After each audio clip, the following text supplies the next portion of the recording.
नींदिया के डोली चढ़ी परियन के नगरी से, नींदिया के डोली चढ़ी परियन के नगरी से, आवे एगो सपना नयनवा में। सुखवा के पलना में तोह के झुलावे रोज, नेहिया से भरल अंगनवा में।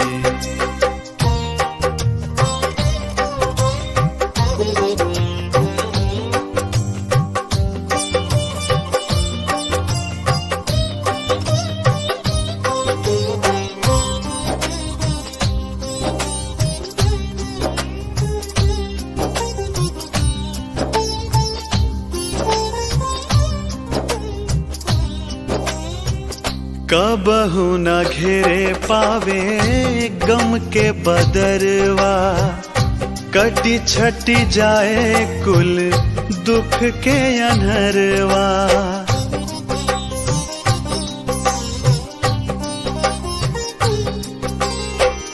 कबहू न घेरे पावे गम के बदरवा, कटी छटी जाए कुल दुख के अनहरवा। उगते सूरजवा के लाल की किरनिया, भर दे अजोर तोहरा मनवा में।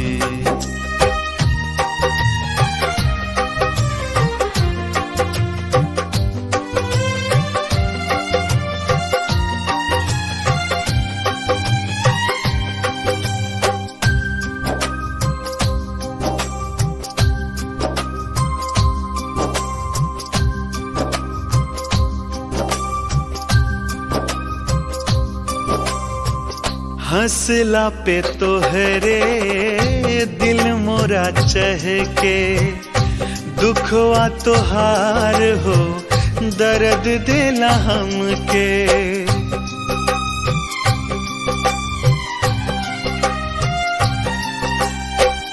हंसला पे तोहरे दिल मोरा चहके, दुखवा तोहार हो दर्द देला हमके।